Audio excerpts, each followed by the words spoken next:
10 Things You Missed in Avatar: The Way of Water. One of the most eagerly awaited movies of the year is The Way of Water, and for good reason. The sequel features the Navi and continues Jake and Neytiri's journey. They run to the coast of Pandora and try to begin a new chapter in a breathtaking location. There is certainly a lot for viewers to take in despite the movie's 3-hour running time.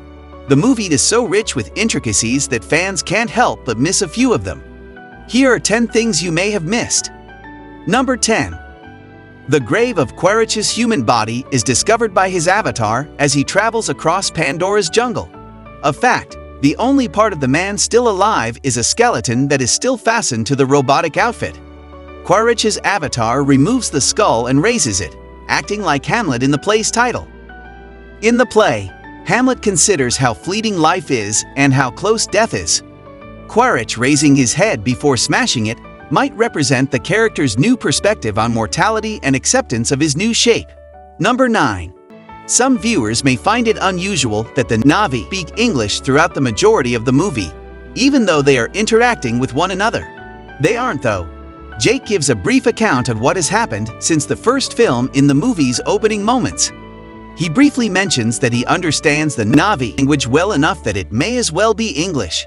This narration is placed over a fight between two of his kids, initially subtitled and then spoken in English. Audiences may hear the Navi talk in English, but the characters communicate in their native dialect.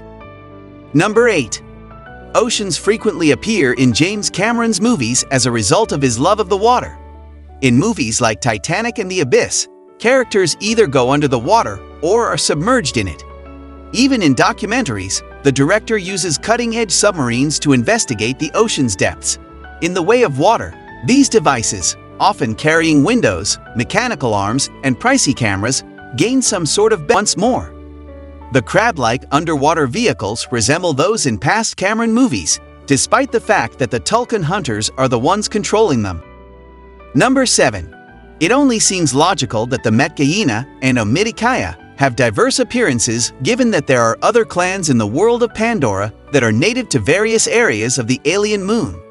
Their physical distinctions are essential to their survival from an evolutionary perspective. The skin tone of the Oceanic Clan is a lighter shade of bluish green. They even have a third eyelid to blink sideways.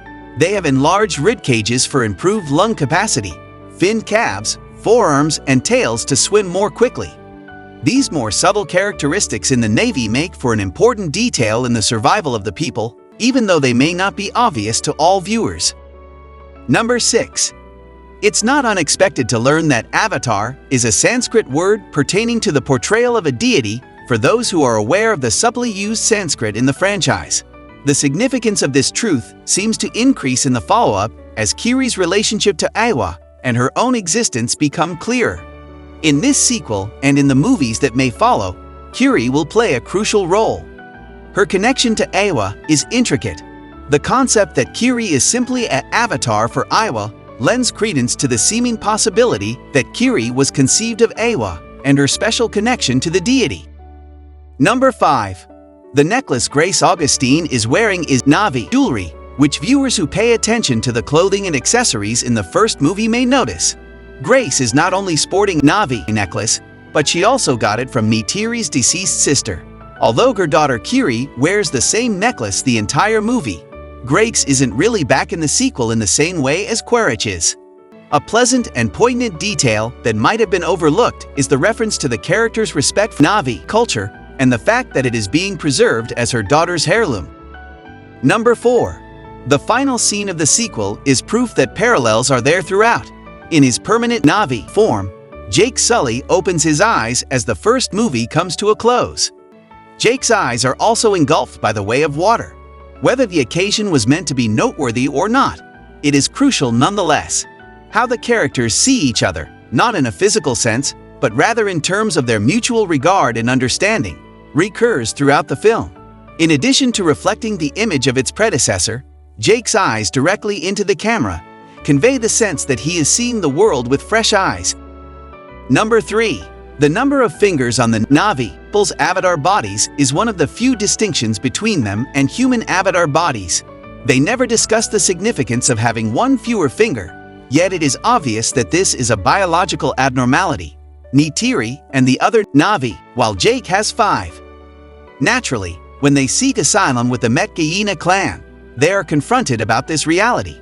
Tuck and Nedium, 2 of Jake and Neytiri's biological kids, have 4 digits, while Loek, their middle biological son, and Kiri, their adopted daughter, both have distinct 5.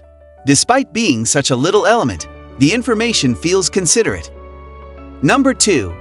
It's no secret that the Titanic was one of the movies that made James Cameron famous. While there are a few connections between this sequel and the tragic romance, the whaling ship sinking with people trapped aboard toward the end is one of the most evident. Although the situation is different and spectators may be cheering for the hunting ship to be swallowed up by the sea, lives are at risk due to the choppy waters. It's simple to recall such moments from the 1997 movie, in which characters struggle through rapidly flooding corridors as the ship falls. Number 1. The audience may not realize it, but Jake and Neytiri's adoptive daughter is quite unique. Jake affirms that she was miraculously conceived and that her birth was a miracle. It is obvious that she was created from Grace Augustine's unconscious avatar body using the power of Awa. She struggles to comprehend her connection to Awa itself and why she seems to be able to speak with the holy creature better than anybody else throughout the entire movie. This may be a reflection of comparable religious ideas and the seed of the notion that Kiri's presence will be crucial to the success of the entire franchise. Have you watched the movie yet? Share your experience in the comments section below. Thanks for watching.